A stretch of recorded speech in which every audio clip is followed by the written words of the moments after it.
After 8 years of marriage, Korean mafia boss said he didn't want her anymore. Then he regretted it. Welcome back to Afro Drama Stories. I don't want you anymore. 5 words. Jang Woo-sung delivered them the same way he conducted business negotiations, with absolute finality and zero emotion. He didn't even look up from the documents spread across his mahogany desk. The pen in his hand continued moving, signing off on transactions worth millions, while his wife of 8 years stood frozen in the doorway of his study. Maria's fingers tightened around the tea tray she'd brought him. The delicate porcelain cups trembled slightly, but her face remained perfectly composed. 8 years of marriage to Korea's most feared underworld figure had taught her how to hide every emotion behind a mask of serene acceptance. "The girls are asleep," she said quietly, her voice steady despite the earthquake happening inside her chest. "I thought you might want tea before bed. I need a son, Maria." Woo-sung finally looked up, and his eyes held nothing. No warmth, no regret, just cold calculation. 8 years. For daughters. My mother was right. This marriage was a mistake. The tray didn't fall. Maria set it down carefully on the side table, her movements deliberate and controlled. She'd negotiated million-dollar deals with men twice her size. She'd stood beside him during police raids. She'd held his hand through betrayals that would have broken lesser men. But nothing had prepared her for this. "I want a divorce," he continued, returning his attention to the papers. "My lawyers will contact you tomorrow. You'll be provided for, of course. But the girls stay with me until arrangements are made." Maria stood there for exactly 3 seconds. Then she turned and walked out, closing the door with a soft click that somehow felt louder than a slam. This man had lost everything. Not to bullets, not to rival gangs, not to the law. He lost it all to pride. And by the time he realized what he'd done, it was far too late. But to understand how a powerful man could destroy himself so completely, we need to go back.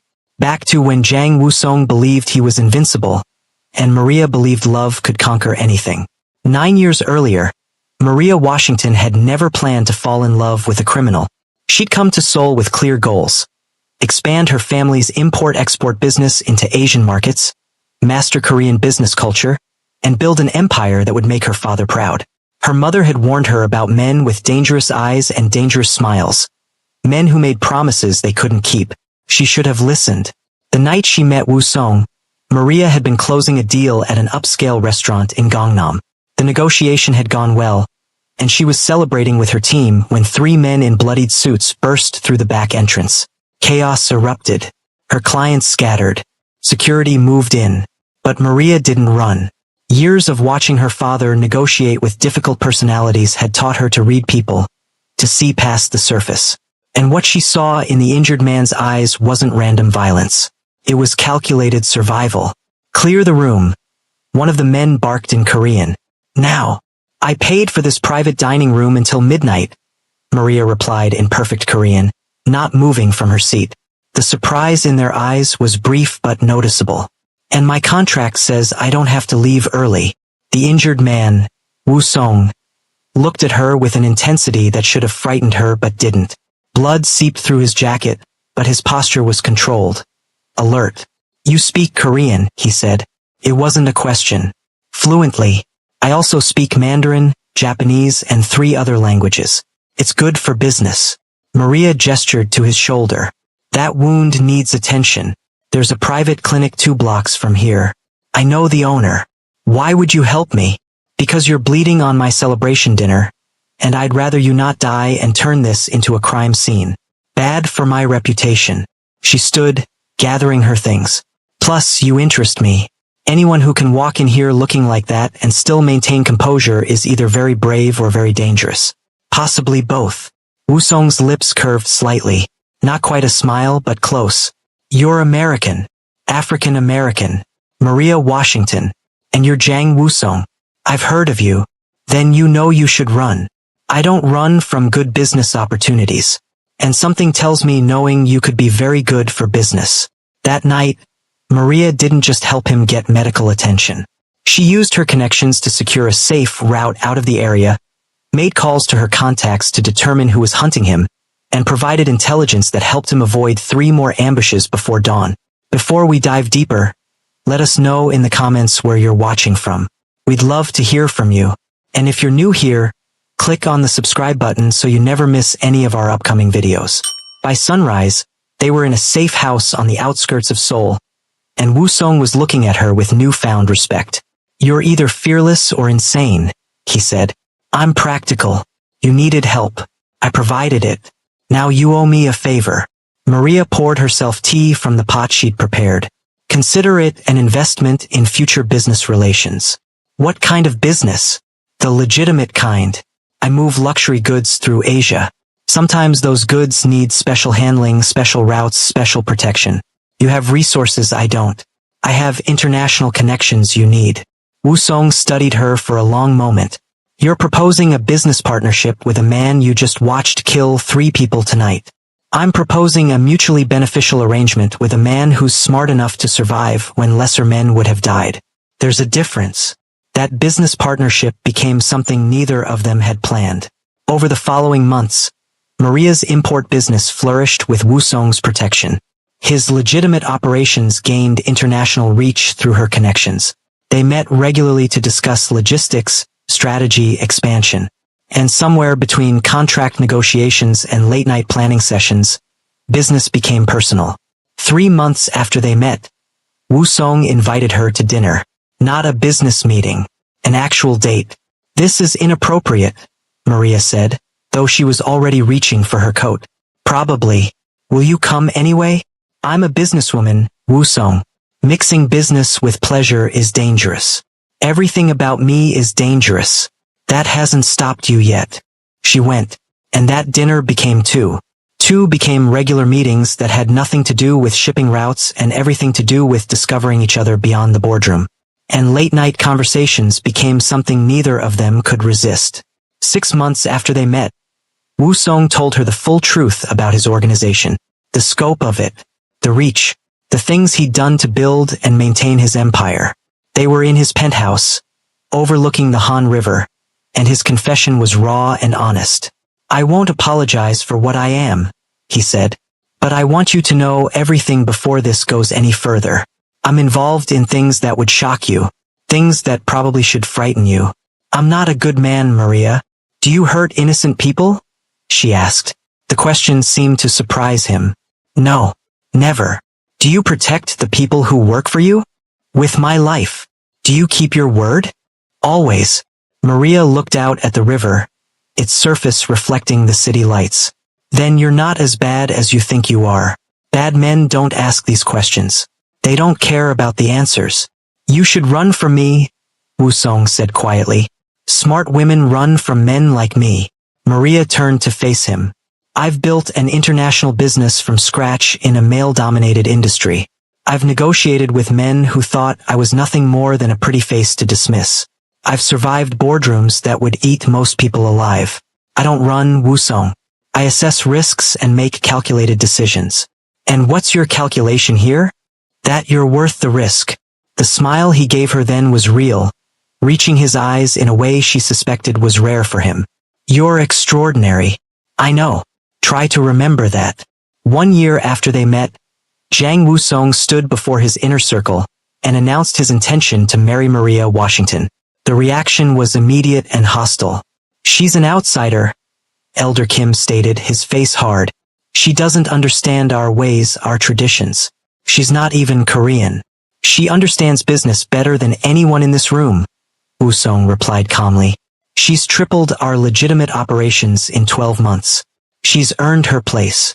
"Your mother will never accept this," another elder warned. "You know what she expects, what we all expect. Korean wife, sons to carry on the bloodline. This is about legacy, Woo-sung. About family." Woo-sung's jaw tightened. "Maria is my choice. The only choice. Anyone who has a problem with that can leave this organization with my blessing." The silence that followed was heavy. Challenging Woo-sung's authority was dangerous, but tradition was tradition. Finally, Elder Park spoke, his voice measured and cold. "We won't stand in your way, but understand this, Woo-sung.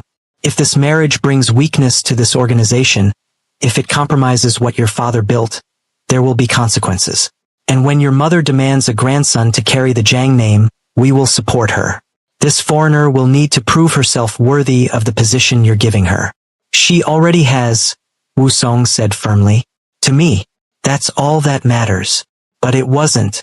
And deep down, even then, he knew it. The wedding was elegant but small. Maria's family didn't attend. Her mother had begged her not to go through with it, had cried on the phone for hours trying to convince her daughter that love wasn't enough when danger walked through the door every night. He's going to get you killed, baby girl, her mother had said. Or worse, you'll spend your life watching your back, never knowing if today's the day someone decides to hurt him by hurting you. I know the risks, Mama, Maria replied, but I love him, and he loves me. We're building something together, something real. Love don't stop bullets, Maria. Remember that. Standing in her designer white gown, exchanging vows with a man who controlled half of Seoul's underground economy, Maria remembered her mother's words. She remembered and chose Wu Song anyway. The first year of marriage was harder than Maria had anticipated. Not because of Wu Song, but because of everyone around him. His mother, Madame Zhang, made no secret of her disappointment. She refused to attend the wedding and wouldn't speak to Maria directly, communicating only through icy glances and pointed comments to others within Maria's hearing. I wonder if she even knows how to make proper Korean food, Madame Zhang would say to her friends during family gatherings. These foreign women think business success is enough. They don't understand duty to family. Maria learned to smile and stay silent. She'd faced worse in boardrooms full of men who dismissed her. She could handle a disapproving mother-in-law. What she wasn't prepared for was how Wu Song's world would test everything she believed about herself. The first raid happened 4 months into their marriage. Maria woke to men shouting, doors breaking, weapons drawn. Wu Song had pushed her toward the panic room, but she'd refused to hide while he faced the police alone. Instead, she'd stood beside him in the living room, her hand in his, facing down officers who treated them both like criminals. Nothing was found. Wu Song's lawyers arrived within minutes. But the message was clear. This was her life now. Uncertainty, danger, constant state of alert. You can still leave, Wu Song told her that night, holding her close in their bed. I would understand. This isn't the life you planned. I planned to build an empire, Maria replied. I'm doing that, just not the way I originally imagined. I'm not going anywhere. The first betrayal came from someone Wu Song trusted completely. His second-in-command had been stealing for months, slowly siphoning money and making deals with rivals. When the truth came out, the organization demanded traditional justice. Maria had found Wu Song in his study, staring at files that documented the betrayal. His face was stone, but she could see the hurt beneath. He was like my brother, Wu Song said quietly. I trusted him with everything. What are you going to do? What I have to do? Maria sat beside him. She didn't ask for details. She understood that some parts of his world she couldn't enter, shouldn't enter. But she stayed with him through the night, a silent presence while he made impossible choices. When he finally came to bed at dawn, she held him while he stared at the ceiling, and she didn't ask if the problem had been resolved. She already knew. This was love in the shadows. Not romantic dinners and simple joy, but standing beside someone even when you couldn't see the path forward. Being the light when everything else was dark. 2 years into their marriage, Maria discovered she was pregnant. She'd been feeling off for weeks, exhausted in a way her busy schedule couldn't fully explain. When the test came back positive, she sat in their bathroom for 20 minutes, staring at those 2 lines and trying to process the enormity of what they meant. A child, their child, growing in a world of danger and darkness, but also in a home filled with fierce protection and love. When she told Wu Song that evening, his reaction was everything she'd hoped for. He'd frozen, the glass of whiskey halfway to his lips, his eyes wide with wonder. You're sure? 3 tests, all positive. I'm sure. He'd set down the glass carefully, crossed the room, and pulled her into his arms with a gentleness that always surprised her. For all his hardness with the world, he was soft with her. We're having a baby, he whispered against her hair. We're having a baby, Maria confirmed. For 3 perfect months, everything was right. Wu Song attended every doctor's appointment. He read pregnancy books. He started making plans for a nursery, talking about schools and futures with an enthusiasm Maria had never seen in him. Then they found out the baby was a girl. The shift was subtle at first. Woo Song smiled when the ultrasound technician announced it. He said all the right things. But Maria saw something flicker in his eyes, just for a moment. Disappointment? Concern? She couldn't be sure. A daughter, he said in the car afterward. We're having a daughter. Are you okay with that? Of course. Why wouldn't I be? But that night, she overheard him on the phone with Elder Kim. Yes, it's a girl. No, I'm not disappointed. What does it matter? There was a long pause. That's old-fashioned thinking. This is my child. I'll be happy regardless. Another pause, and his voice dropped lower. I understand the concern about lineage, but there's time. We're young. This is just the first. Maria's hand went to her belly protectively. The first. As if their daughter was just a starting point, not a complete miracle in herself. If this story is hitting different, smash that like button and let us know in the comments what you think happens next. And don't forget to subscribe so you don't miss the rest of this journey. Their first daughter, Gia, was born on a spring morning. She came into the world screaming, fierce and strong, with a full head of dark curls and Maria's eyes. When the nurse placed her in Maria's arms, Maria felt her world reorganize around this tiny, perfect human. Woo Song held his daughter for exactly 3 minutes. He smiled. He said she was beautiful, but his eyes kept darting to the door, where Maria knew the elders were waiting for news. I need to make some calls, he said, handing Gia back to Maria. Rest. I'll be back soon. He didn't return for 4 hours. When he did, his face was carefully neutral. Everyone's very happy, he said. My mother wants to meet her granddaughter. That's good. Yes, very good. But something had changed. Maria felt it in the careful distance he maintained, in the way he looked at Gia with love but also something else. Something that felt like regret. The first time she heard the whispers was at Gia's 1-month celebration. Traditional gifts, traditional ceremonies, traditional expectations. Madame Zhang held her granddaughter with cold formality, not the warmth Maria had hoped to see. She's healthy at least, Madame Zhang said to Elder Kim, loud enough for Maria to hear. Perhaps the next one will be a boy. Let's hope so, Elder Kim replied. A man needs sons. Daughters are a blessing, but sons carry the name forward. Maria's arms tightened around the gift she was holding.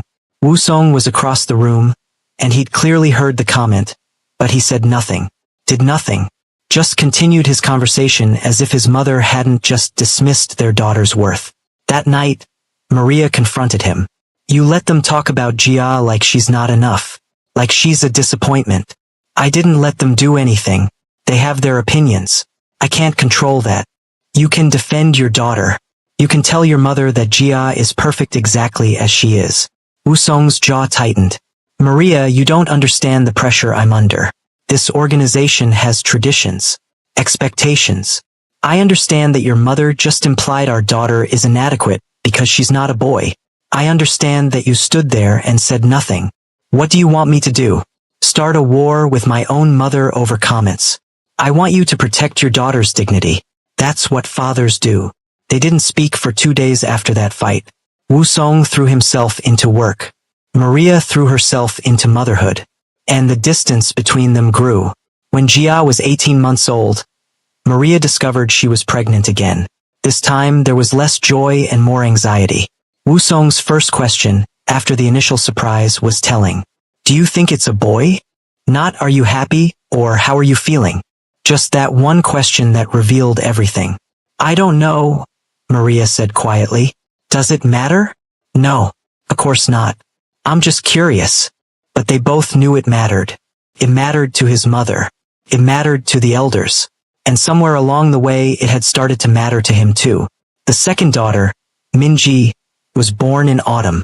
She was quieter than Gia, more contemplative, with Woo Song's serious eyes and Maria's stubborn chin. Beautiful. Perfect. Another girl.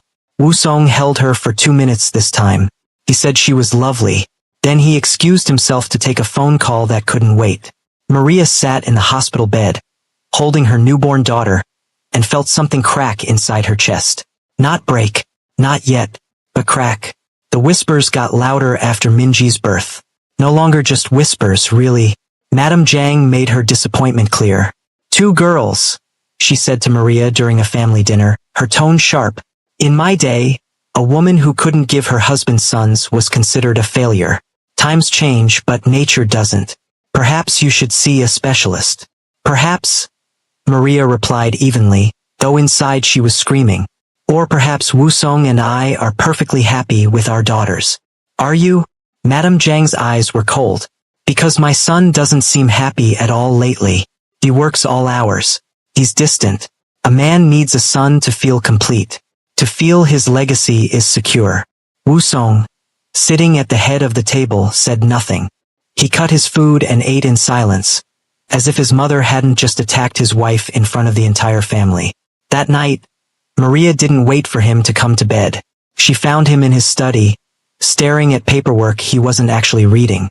Your mother attacked me tonight, and you said nothing. She's from a different generation. Her views are old-fashioned. I don't care about her views. I care that you didn't defend me. You didn't defend our daughters. You just sat there like a statue. Wusong finally looked up, and there was real pain in his eyes. What do you want from me, Maria? To disrespect my mother in front of everyone? To start a family war? I want you to act like you still love me, like you still want this family we're building. I do love you. I love our girls. But nothing. There's no but. There's always a but with you now. You love us, but we're not what you wanted. We're not enough. That's not fair. Fair. Maria's voice rose despite her effort to stay calm. You know it's not fair? Having a husband who looks at his daughters like they're consolation prizes. Who lets his mother treat his wife like a breeding failure. That's what's not fair. They fought properly for the first time that night. Loud. Raw. All the frustration and hurt that had been building for 2 years came pouring out. And when it was over, when they were both exhausted and empty, nothing was resolved. They just went to bed on opposite sides and stared at the ceiling until dawn. 3 years passed. Maria threw herself into raising Jia and Minji, building routines and creating a home filled with love even as the emotional distance between her and Wusong grew. He wasn't cruel. He wasn't neglectful. He was just absent. Physically present but emotionally somewhere else. Then Maria got pregnant for the 3rd time. She didn't tell Wusong immediately. She sat with the knowledge for 3 days, trying to process her own complicated feelings. Part of her was happy. She loved being a mother. But another part dreaded what would come if this baby was also a girl. The disappointment, the increased pressure, the growing certainty that she would never be enough for this family she'd married into. When she finally told him, Wusong's reaction was carefully controlled. Another baby. That's wonderful. Is it? Of course. Why wouldn't it be? Maria looked at him across the kitchen table where they'd once planned dreams together. Because you hope it's a boy. Because your mother hopes it's a boy. Because everyone in your organization is watching and waiting and judging. Maria, don't lie to me, Wusong. We've been married long enough. I know when you're being honest and when you're performing. He was silent for a long moment. Then quietly, I do hope it's a boy. I'm sorry, but I do. That doesn't mean I won't love this child regardless. At least he was finally being honest. It didn't make it hurt less, but at least it was truth. Their 3rd daughter, Sua, was born in winter. She arrived 3 weeks early, tiny and determined, with a cry that could wake the entire hospital floor. She was fierce from the start, demanding attention and affection with an intensity that made Maria laugh even through her exhaustion. Wusong didn't even come to the hospital for 2 hours after being called. When he finally arrived, he looked at Sua through the nursery window, and his face was completely blank. Another girl, he said. Not a question. A statement. Flat. Empty. Her name is Sua. Don't you want to hold her? I have meetings. I just wanted to make sure you were both safe. He left before Maria could respond. Just turned and walked away from the window, from his newborn daughter, from his wife who had just spent 18 hours in labor. Maria stood there holding Sua, watching him disappear down the corridor, and felt that crack in her chest widen into something that might never heal. The elders came to the hospital, not to celebrate, to convey disappointment disguised as concern. 3 daughters, Elder Park said. His tone implying this was somehow Maria's personal failure. This is becoming worrisome, Mrs. Zhang. Your husband needs an heir. A son to carry on the family legacy. I've given him 3 healthy, beautiful children, Maria replied, her voice steady despite the rage burning in her chest. If that's not enough, perhaps the problem isn't with me. The elder's eyes narrowed. Careful, Mrs. Zhang. Disrespect won't help your position. Neither will pretending I haven't noticed how this family treats my daughters like disappointments. Sua is 2 hours old, and you're already here making her existence about what she's not instead of celebrating what she is. We're thinking of the future. So am I. And I'm starting to think my daughter's future would be better somewhere away from people who can't see their worth. It was the first time Maria had said it out loud. The first time she'd admitted that leaving was even an option. Elder Park clearly heard it too, because his expression shifted from dismissive to alert. Don't make rash decisions, Mrs. Zhang. Marriages like yours are complicated. Ending them would be difficult for everyone. It wasn't a threat. Not exactly. But it wasn't not a threat either. Maria didn't respond. She just turned and walked back to her room, where Sua was sleeping in her bassinet, tiny and perfect and already loved by a mother who would do anything to protect her. The next 2 years were a slow erosion. Wu Song became more distant. His mother became more vocal in her criticism. The elders watched and waited and made their opinions clear in 1,000 small ways. And Maria felt herself hardening, building walls around her heart brick by brick. She still loved Wu Song. That was the tragedy of it. She still remembered the man who had looked at her like she was extraordinary, who had built dreams with her, who had promised her forever. But that man was disappearing, replaced by someone who looked at their daughters and saw only what they weren't instead of all they were. When Maria discovered she was pregnant for the 4th time, she cried. Not from happiness, from exhaustion, from fear. From the certain knowledge that if this baby was another girl, something would break that couldn't be fixed. She was 6 weeks along when she told Wu Song. They were in his study, the same room where so many difficult conversations had happened, and his reaction was almost painful in its restraint. 4th time, he said. Maybe this time. He didn't finish the sentence. He didn't have to. And if it's not? Maria asked. If this baby is another daughter, what then? Do we keep trying until you get what you want? Do I keep having babies until one of them is born with the right chromosome? That's not fair. Nothing about this is fair anymore, Wu Song. I've given you 3 incredible daughters. 3 smart, beautiful, strong girls who deserve a father who looks at them with pride instead of disappointment. But you can't even do that, can you? You can't see past what they're not to appreciate what they are. I love our daughters. But you don't want them. That's what you said to me 3 years ago, and it's still true. You love them, but you don't want them. You want something else. Wu Song's hands clenched on his desk. I'm doing my best, Maria. I'm trying to balance family expectations with my own desires. It's not as simple as you make it sound. It is exactly that simple. Either you choose your daughters and me, or you choose your mother's expectations and the elders' approval. You can't have both. I shouldn't have to choose. But you do. That's what you don't understand. Every day you stay silent when your mother criticizes me.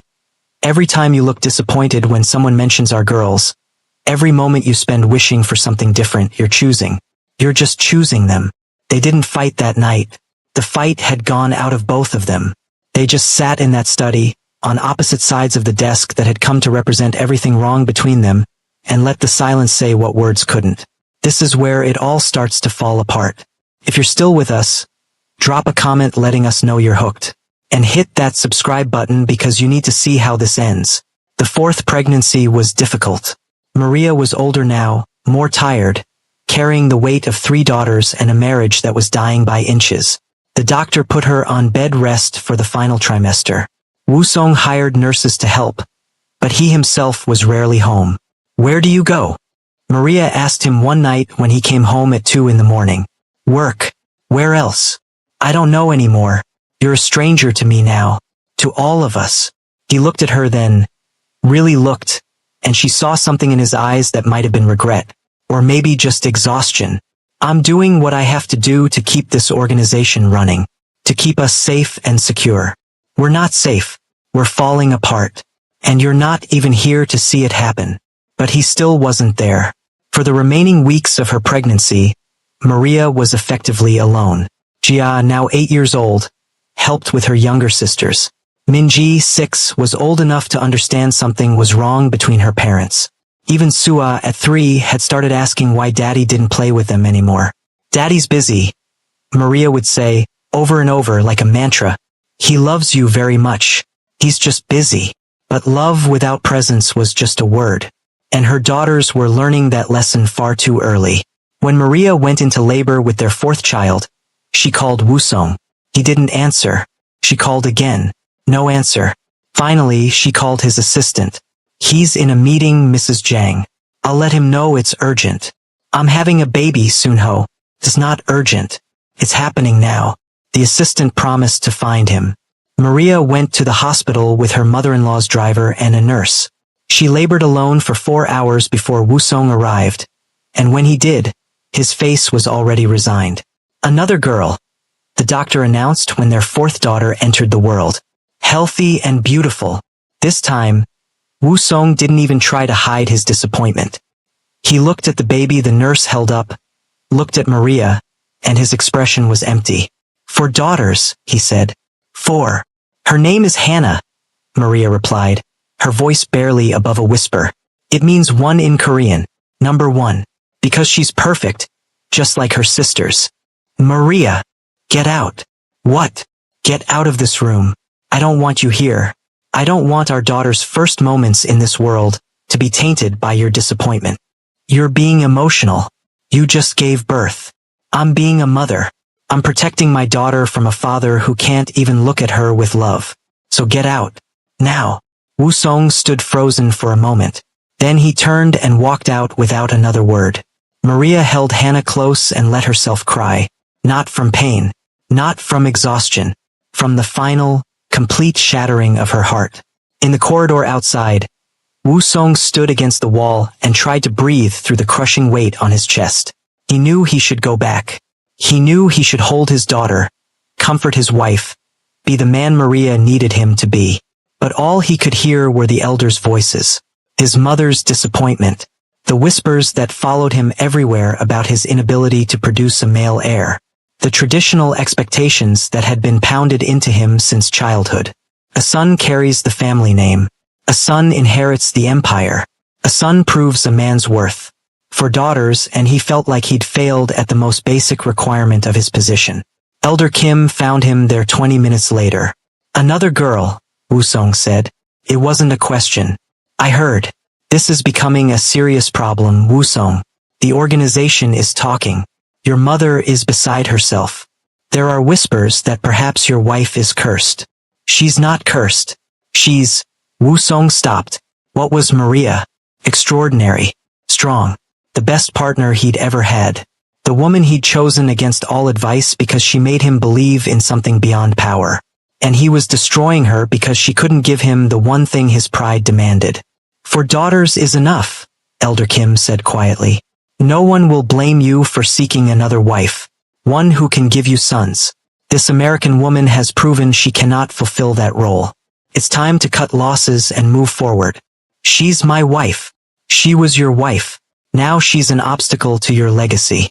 Think practically, Wusong. You're not getting younger. You need an heir. A real heir." The words settled into Wusong's mind like poison. He wanted to reject them, wanted to tell Elder Kim he was wrong. But the voice in his head that sounded increasingly like his mother's kept asking, "What if he's right? 4 daughters, 8 years, no sons." Maybe it was time to admit defeat and make a hard choice. That night, while Maria slept with Hannah in her arms, exhausted from labor and heartbreak, Wusong sat in the hospital cafeteria and made a decision that would destroy everything he'd built with her. He would ask for a divorce. Maria stayed in the hospital for 3 days. Wusong visited twice, both times brief and formal. He held Hannah for exactly 90 seconds during the second visit, his face carefully neutral, before handing her back to Maria. "We need to talk," he said. "When you're recovered. Talk now. You just gave birth. You need rest. I need to know what you're thinking. What you're planning. Maria's eyes were sharp despite her exhaustion. You've made a decision. I can see it on your face. Wu Song met her gaze, and for a moment, she saw the man she'd fallen in love with, the one who'd looked at her like she was extraordinary. But then his expression hardened, and that man disappeared again. When you come home, we'll discuss the future. I don't want to have this conversation in a hospital. The future, Maria repeated softly. You mean the end? He didn't deny it. He just left. Maria held Hannah closer, breathing in that perfect new baby smell, and felt the last thread of hope snap. She'd known this was coming, had felt it building for years, but knowing didn't make it hurt less. The nurses brought her older daughters to visit that afternoon. Jia, Minji, and Sua crowded around the hospital bed, eager to meet their new sister. Their excitement was pure and beautiful, untainted by the disappointment that seemed to follow them everywhere else. She's so tiny, Jia said, gently touching Hannah's hand. Can I hold her? Of course, sweetheart. Maria carefully transferred the baby to her eldest daughter's arms. Support her head. Just like that. Perfect. Jia looked down at her sister with such love that Maria's heart ached. I'll protect you, Jia whispered to Hannah. All of us will. You're going to have the best sisters in the world. The best and only sisters, Minji added, pressing close to see. Papa wanted a brother for us, but I like sisters better anyway. The innocence of that statement cut deep. Her daughters already knew, already understood that they weren't what their father wanted. And they'd learned to armor themselves against that rejection by finding worth in each other. You girls are everything, Maria told them, her voice thick with emotion. Never forget that. You're smart and strong and wonderful exactly as you are. We know, Mama, Sua said, patting Maria's hand. You tell us all the time. But Maria could see the question in Jia's eyes. The one that asked, if we're so wonderful, why doesn't Papa think so? Why does Grandma look at us like we're disappointments? Why do the elders whisper when we walk past? Questions Maria couldn't answer. Not in ways that would make sense to an 8-year-old. When they brought her home 5 days later, Wu Song was waiting in his study. Not at the door to greet them. Not in the nursery they'd prepared for Hannah. In his study, surrounded by the trappings of power and control, ready to deliver the blow he'd been planning. Maria settled Hannah in the nursery first, made sure her other daughters were occupied, then went to face him. She didn't knock, just opened the door and walked in. Wu Song stood by the window, his back to her, and the tension in his shoulders told her everything. Say it, Maria said. Whatever you've decided, just say it. He turned, and his face was that carefully blank mask she'd come to hate. I want a divorce. The words hit like physical blows, even though she'd been expecting them. Knowing something was coming didn't make the impact any less devastating. Because I gave you daughters instead of sons. Because in 8 years we haven't had a male heir. Because the organization needs stability and succession planning. Because... Stop. Maria held up her hand.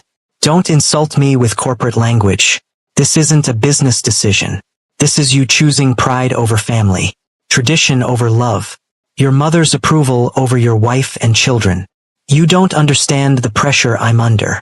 I understand perfectly. You're weak. The word hung in the air between them. You let other people's opinions matter more than your own family.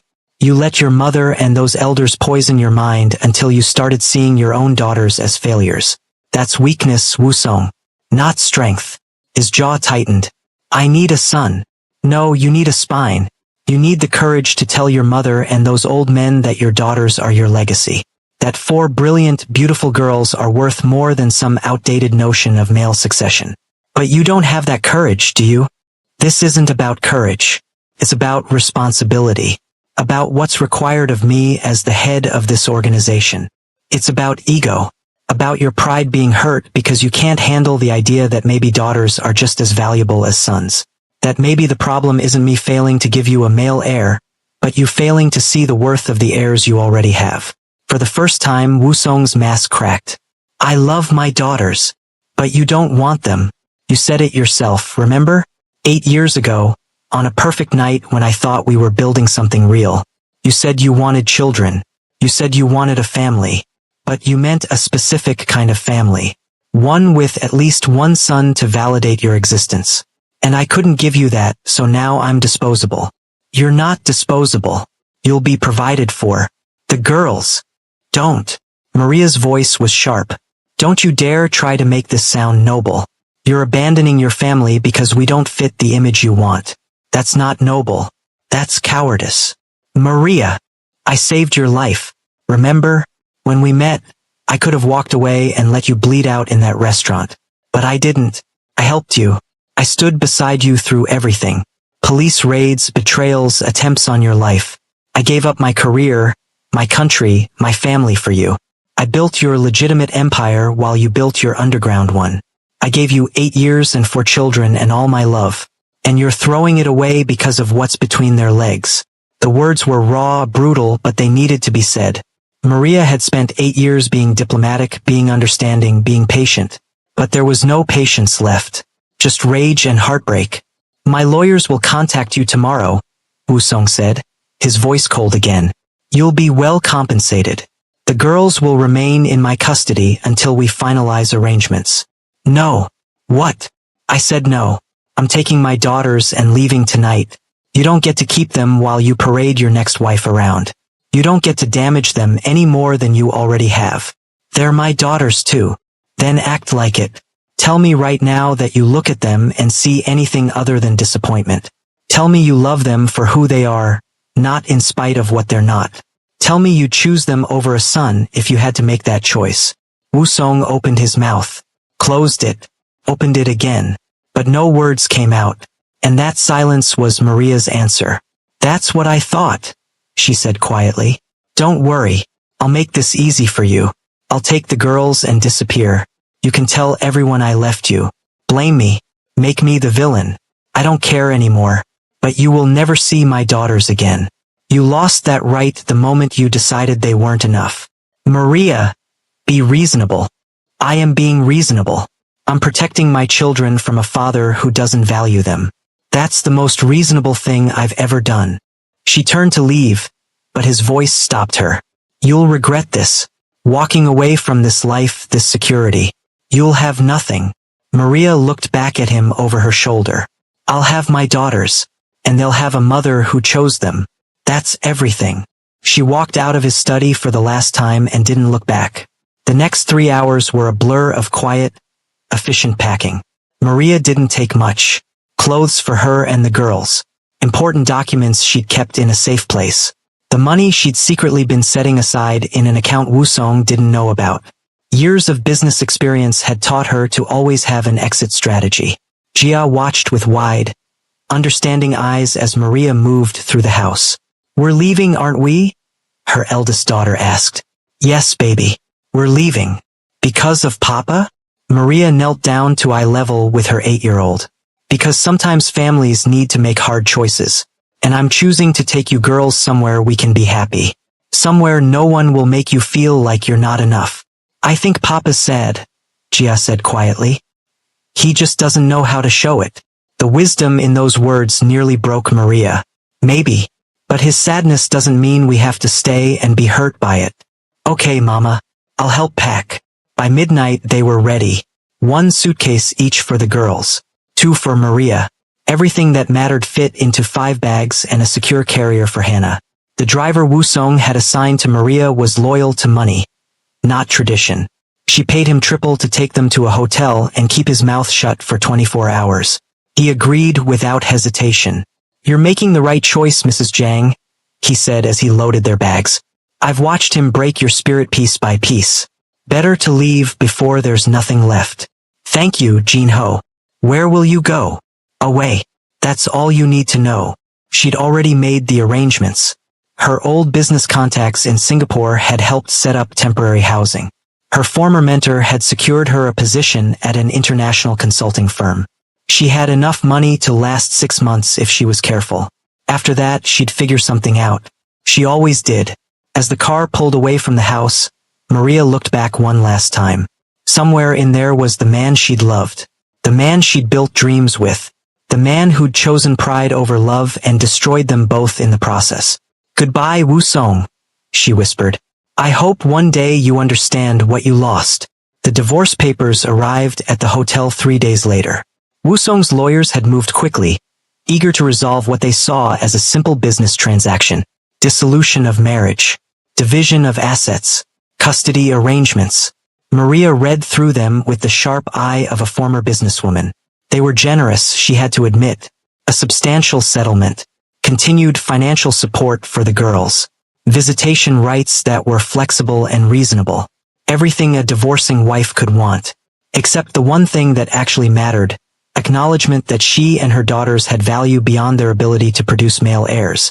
She signed them without emotion and sent them back with amendments. She kept the financial support for the girls, they deserved that, but refused the settlement for herself. She also added a clause that visitation would only occur if Woo-sung personally requested it and the girls agreed. She wouldn't force her daughters to spend time with a father who'd made them feel inadequate. The lawyers tried to negotiate. Maria refused every call. Either they accepted her terms or she'd fight this in court. And she had enough dirt on Woo-sung's organization to make that battle very public and very ugly. They accepted her terms. 6 weeks after she'd walked out, the divorce was finalized. Maria was officially no longer Mrs. Jang. She was just Maria Washington again. A single mother of 4 with no country to call home and an uncertain future ahead. But when she looked at her daughters, sleeping peacefully in their small hotel suite, she didn't feel uncertain. She felt free. Now comes the part where everything he built starts crumbling. If you want to see karma in action, you need to stay until the end. Hit that subscribe button right now so you don't miss what happens next. Maria's first priority was stability. The hotel was temporary, expensive, and too unstable for 4 young girls who'd already been through too much upheaval. She needed a permanent home, a real foundation to build on. Singapore became that foundation. It was far enough from Seoul to feel like a fresh start, but still in Asia where her business connections remained strong. She found a modest apartment in a good neighborhood with excellent schools. It wasn't the mansion she'd left behind, but it was theirs. Clean, safe, free from judgment. The consulting firm that hired her appreciated her international experience and language skills. Within 3 months, she was managing major clients. Within 6 months, she was being courted by larger firms.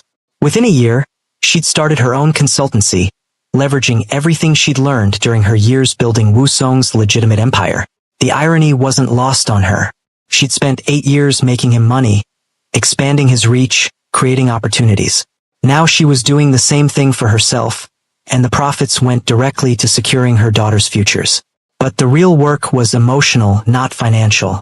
Jia struggled the most initially. At 8, she remembered everything. The big house, the staff, the sense of being part of something important even if that importance came with conditions. She missed her father despite everything, missed the idea of him more than the reality. "Why doesn't Papa call?" she asked Maria one night, 6 months into their new life. "Because he's letting us have space to heal. Or because he doesn't care about us." Maria pulled her daughter close. "He cares. He's just broken in ways I couldn't fix. Some people don't know how to love what they have. They're always looking for something else, something they think will make them complete. That's not about you or your sisters.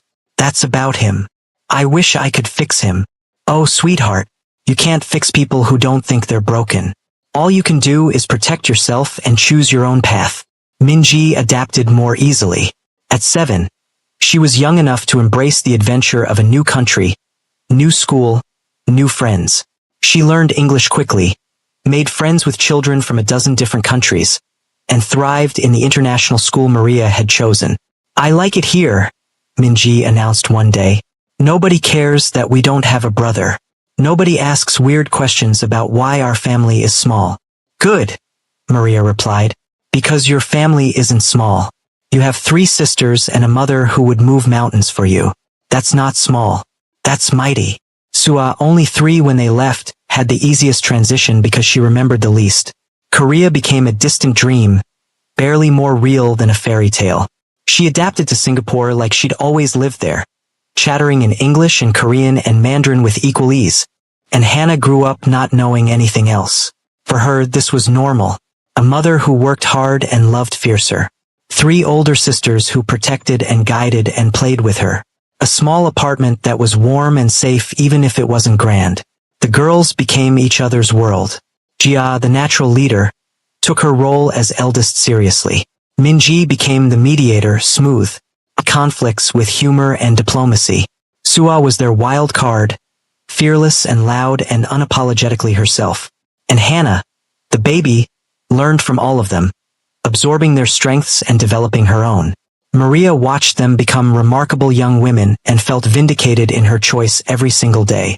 Without the weight of patriarchal expectations, without the constant message that they were somehow inadequate, her daughters flourished. Jia discovered a gift for mathematics and strategy. She joined the school's debate team and won regional competitions. Minji gravitated toward languages and international relations, speaking 5 languages fluently by age 13. Suah found her voice in art, creating bold pieces that caught the attention of local galleries. And Hannah, as she grew, showed signs of being the most brilliant of them all, curious about everything, questioning everything, never accepting because I said so as an answer. They were extraordinary, and they knew it because Maria told them every single day. While Maria built a new life with her daughters halfway across Asia, Wusong's world was falling apart. The first crack appeared 6 months after the divorce. One of his key distributors, a relationship Maria had personally cultivated and maintained, suddenly pulled out of their contract. When Wusong investigated, he discovered that Maria had been the one managing that relationship all along. Without her, there was no trust, no rapport, no reason for the distributor to risk association with an underground organization. She was handling it? Wusong asked his assistant, incredulous. For 5 years, sir. All the international contracts. She managed them personally while you were focused on domestic operations. 5 years. 5 years of Maria quietly building the foundation of his legitimate empire while he took credit for the success. The second crack came in the form of his mother's suggestion. You need to remarry, Madame Zhang stated firmly. Quickly. A proper Korean woman this time. Someone who understands her duty. I just got divorced. Exactly. The longer you wait, the older you get. You're not young anymore, Wusong. If you want sons, you need to start now. The thought of remarrying so soon made Wusong's stomach turn. But the elders agreed with his mother. They presented him with options, daughters of allied families, women from good bloodlines, candidates who would be honored to marry into the Zhang organization. He chose Minhee because she was quiet, because she smiled when expected to and didn't ask difficult questions, because she was nothing like Maria, and maybe that was exactly what he needed. They married 8 months after his divorce was finalized. It was a traditional ceremony, full of the pomp and ritual that his first wedding had lacked. Madame Zhang was radiant. The elders were satisfied. Everyone congratulated Wusong on finally making a proper choice. Everyone except Wusong himself. On his wedding night, he stood on the balcony of his bedroom and thought about Maria, wondered where she was, how the girls were doing, if Jia still loved mathematics, if Minji had mastered Mandarin, if Suah was still painting everything she saw, if Hannah had her first words yet. He'd made no effort to contact them. Maria had made it clear that he'd lost that right, and part of him agreed with her. What could he say? Sorry I made you and our daughters feel inadequate for 8 years. But I've realized my mistake now that you're gone. Too little, too late. Are you coming to bed? Minhee called from inside. Wusong turned from the balcony, looked at his new wife waiting in their bed, and felt absolutely nothing. No desire, no affection, just emptiness. But he'd made this choice. Now he had to live with it. The third crack came from Minhee herself. She was exactly what the elders had wanted, traditional, obedient, focused on producing an heir. But she was also something Wusong hadn't anticipated, greedy. Within 3 months of marriage, money started disappearing from accounts Maria used to manage. Small amounts at first, then larger sums. When Wusong confronted Minhee, she was all innocence. I needed new clothes for the charity events. Your mother said it was appropriate. 5 million won for clothes? Your first wife had an entire wardrobe. Was I not supposed to match her standard? The mention of Maria stung. Maria earned her own money. She had her own business. Well, I'm not a businesswoman. I'm your wife. Isn't providing for me your responsibility? She had him there. Traditional expectations went both ways. But the money kept disappearing, and Woo Sung started to realize that Min Hee's quiet obedience came with a price tag. A year into his second marriage, Min Hee got pregnant. The entire organization celebrated. Finally, an heir was coming. Surely this time it would be a boy. Woo Sung felt nothing but anxiety. Not joy, not hope, just a gnawing certainty that something was wrong. The baby was a girl. When the doctor announced it, Woo Sung felt the room tilt. Another daughter. His fifth daughter. And the realization that slammed into him with devastating force. Maybe the problem wasn't with Maria. Maybe it was with him. He barely saw Min Hee or the new baby, whom she named Yuna, without consulting him. He threw himself into work, trying to outrun the thoughts that chased him through every quiet moment. But the thoughts caught up anyway, usually at 3 a.m. when sleep wouldn't come and the silence was too loud. 4 daughters with Maria. 1 daughter with Min Hee. 5 girls. No sons. The pattern was clear. And yet he'd blamed Maria. Divorced her. Destroyed their family because he'd been so certain the failure was hers. What if it wasn't? What if he was the reason his bloodline would end with daughters? This question ate at him like acid. But pride kept him from seeking answers. To get tested would be to admit doubt. To admit he might have been wrong about everything. So he stayed silent and watched his empire continue to crumble. The 4th crack was the biggest. Betrayal from within. Min Hee's brother, whom Woo Sung had brought into the organization as a gesture of goodwill, was stealing. Not small amounts like his sister. Millions. He was also feeding information to rival organizations, slowly dismantling everything Woo Sung had built. When the truth came out, it was devastating. Half of Woo Sung's inner circle had known and said nothing, either out of fear or because they were complicit. The trust he'd spent 20 years building was gone. "You've become weak," Elder Park told him during the meeting where the betrayal was revealed. "Ever since you divorced that American woman, nothing has gone right. Your new wife is a parasite. Her family is dismantling your organization from the inside. And still no son. Maybe the problem isn't your wives, Woo Sung. Maybe it's you." The words were meant to cut, and they succeeded. Woo Sung sat in that meeting and felt the full weight of his failures. His organization was bleeding money and loyalty. His second marriage was a transaction that had backfired spectacularly. His mother, who'd pushed so hard for all of this, had grown frail and bitter, constantly comparing everything to how it was when your father was alive. And somewhere in Singapore, Maria was thriving without him. He knew because he'd hired someone to check on them. Not to interfere, he'd promised himself he wouldn't do that. But just to know they were okay. They were more than okay. They were flourishing.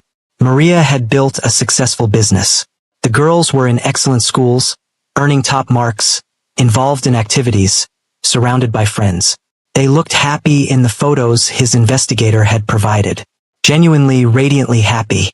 Everything he'd thrown away was thriving without him. And everything he'd kept was falling apart.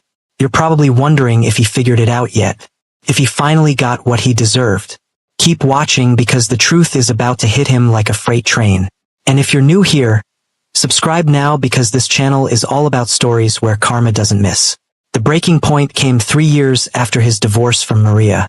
Woo Sung was 42 years old, trapped in a loveless marriage, watching his organization splinter, and haunted by memories of what he'd lost. Min Hee was pregnant again, and everyone was praying for a boy, but Woo Sung couldn't shake the certainty that it wouldn't matter. That regardless of who he married or how many times he tried, the result would be the same. He went to a private doctor, someone outside his organization who wouldn't gossip, someone who could give him answers without judgment. "I want a complete fertility workup," Woo Sung said. "Everything. I need to know." The doctor, a woman in her 50s with kind eyes and a professional demeanor, nodded. "This is a smart decision. Many couples struggle with gender selection, but understanding your reproductive health is always valuable. We'll test your sperm count, motility, and genetic factors." The tests took 2 weeks. Woo Sung waited in an agony of suspense, knowing that the results would either vindicate him or destroy the last of his illusions. When he returned for the results, the doctor's face was professionally neutral. "I have good news and complicated news," she began. The good news is your sperm count and motility are excellent.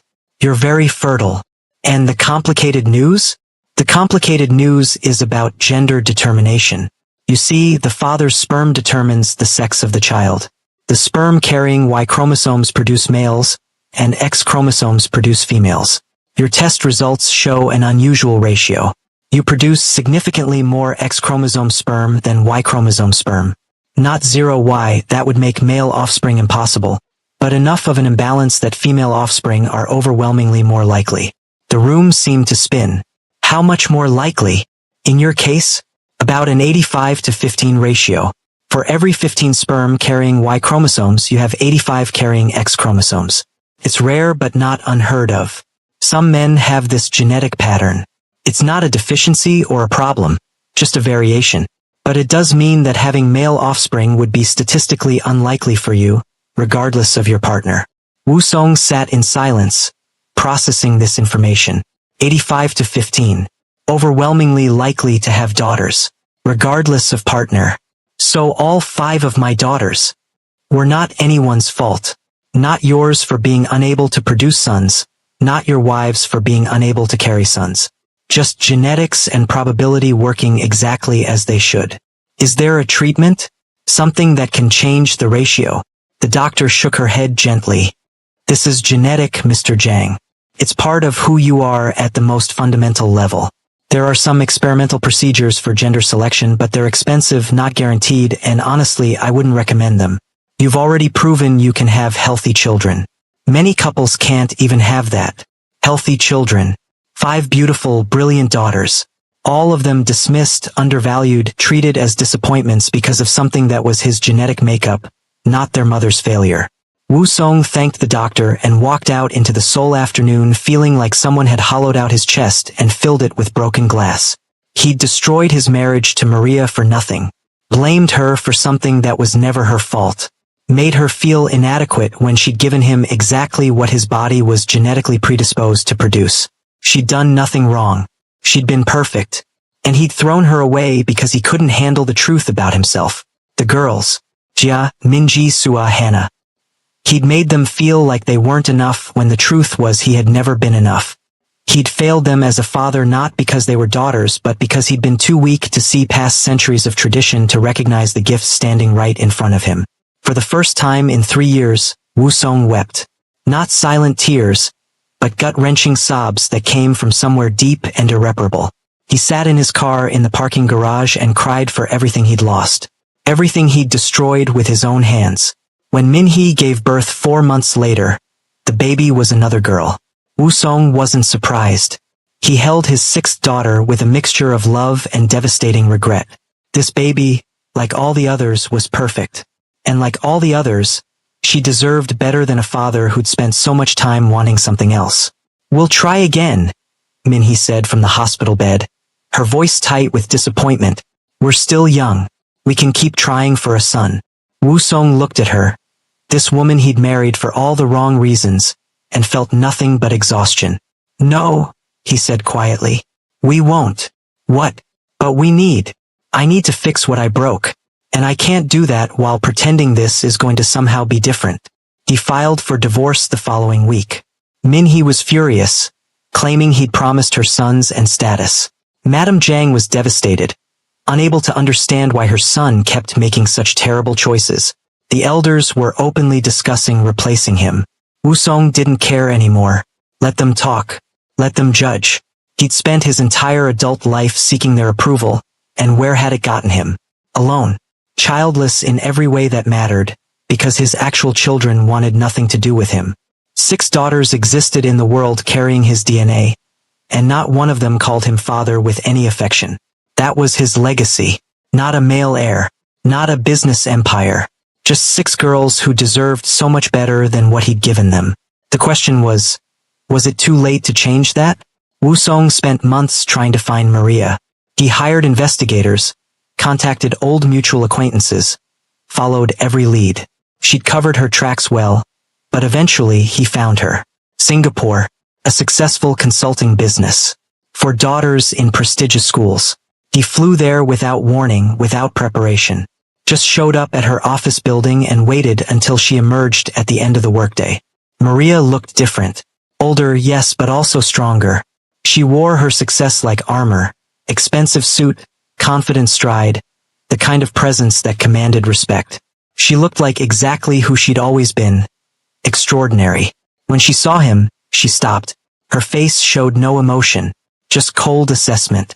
"You have 10 seconds to tell me why you're here before I call security," she said. "I need to apologize." "Your 10 seconds are up." She moved to walk past him. "I know why we had daughters," Wusong said quickly. "I had tests done. It's me. My genetics. There was never anything wrong with you. You didn't fail at anything. I failed. At everything. And I'm so sorry, Maria. I'm so desperately sorry." Maria stopped walking. For a long moment, she just stood there, her back to him. When she finally turned around, her eyes were hard. "You came all the way to Singapore to tell me something I figured out years ago? That you were the problem? I didn't need a doctor to tell me that, Wusong. I knew the moment you couldn't even look at Hannah. The moment you chose your pride over your family. I knew you were broken in ways I couldn't fix. I know. You were right about everything. I was weak. I let tradition and my mother and those elders poison my mind until I couldn't see what was right in front of me. For incredible daughters. A wife who would have stood beside me through anything. I destroyed it all." "Yes, you did. Can I see them? The girls?" "No." The word was absolute. No hesitation, no room for negotiation. "Maria, please. I know I don't deserve." "You're right. You don't deserve anything from them. You made them feel inadequate for 8 years. You abandoned them because they weren't boys. You let your mother call me a failure in front of them. You think a late apology fixes that? No. But I want to try. I want them to know I'm sorry. That I was wrong about everything."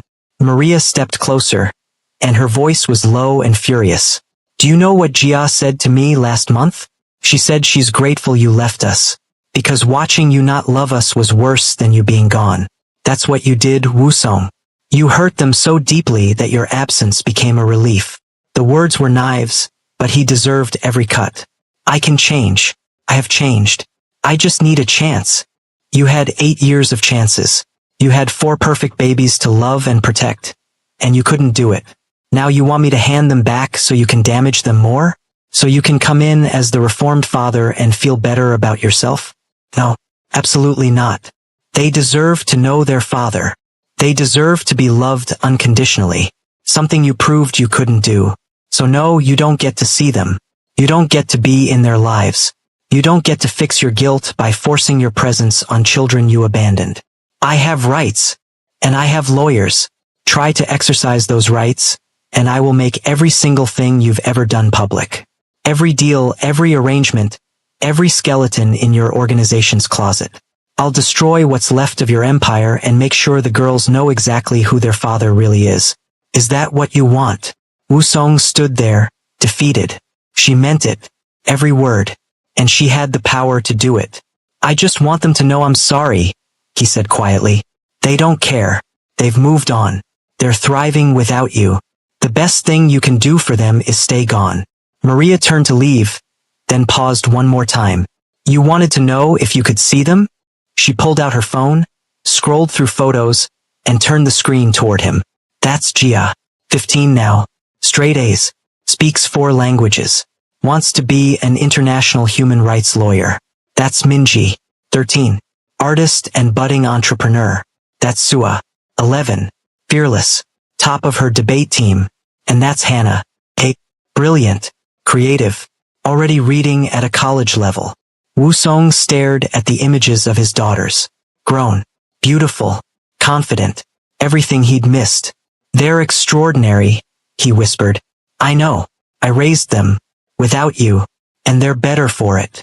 Maria pocketed her phone. You wanted a son to carry your name. Instead, you destroyed 4 daughters who would have carried your heart. That's your legacy, Wusong. Live with it. She walked away then, and this time he didn't try to stop her. We're almost at the end of this journey. If you've made it this far, do me a favor, hit that like button and drop a comment telling us what you think about Wusong's ending. Does he deserve forgiveness? Let us know below. Jang Woo-sung returned to Seoul a broken man. Not broken by violence or business failure, but by the full weight of his choices. He'd gotten exactly what he deserved. Nothing. His empire continued to fracture. The elders eventually replaced him as head of the organization, citing his inability to maintain stability. Madame Jang passed away 2 years after his trip to Singapore, still disappointed in her son's failures. His second ex-wife sued for support and won, draining more of his dwindling resources. But none of that hurt as much as the photos he kept of his daughters. The private investigator still sent updates. Maria didn't know, and Woo-sung made sure it stayed that way.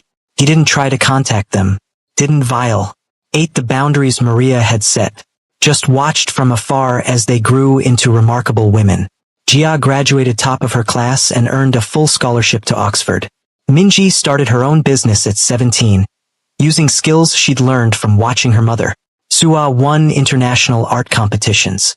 Hannah tested into gifted programs that usually only accepted students years older. They were everything he'd wanted in heirs and more. Smart, strong, capable, leaders in their own right. And none of them carried his name or his legacy because he'd been too blind to see their worth when it mattered. 5 years after Maria walked away from him in Singapore, Woo-sung received an invitation. It came to his apartment. Not the mansion he'd once owned, just a modest apartment in a middle-class neighborhood. The envelope was expensive, the calligraphy elegant. Inside was an invitation to Jia's college graduation ceremony at Oxford. No note, no explanation, just the invitation with his name on it. Woo-sung stared at it for 3 days, trying to understand. Was this Maria's doing? Jia's? A cruel joke? Or maybe, possibly, an olive branch? He flew to England not knowing what to expect. The ceremony was beautiful, hundreds of graduates in traditional robes, proud families everywhere. He sat in the back, away from everyone, scanning the crowd for familiar faces. He found them easily. Maria sat in the 3rd row, flanked by Minji, Sua, and Hannah. All of them wore elegant dresses, their heads close together as they whispered and laughed. They looked like a unit, complete without him. When Jia's name was called, they all stood and cheered. Maria's pride was visible from across the venue. Woo-sung felt his throat tighten watching them celebrate this moment he had no part in creating. After the ceremony, he lingered in the crowd, uncertain if he should approach. Then Jia appeared in front of him, her graduation robe billowing slightly in the breeze. "You came," she said, not warmly but not coldly either, just factual.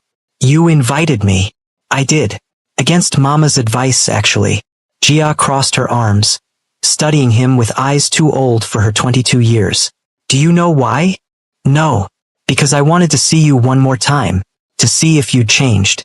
If you were still the man who couldn't look at us without disappointment." She tilted her head.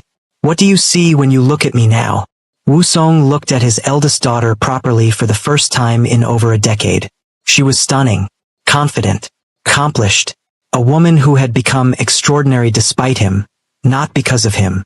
"I see everything I threw away," he said honestly. "I see a brilliant woman who deserved a better father. I see my greatest failure and my greatest loss." Jia's expression softened slightly. "Do you regret it?" "Actually regret it. Every day, every moment.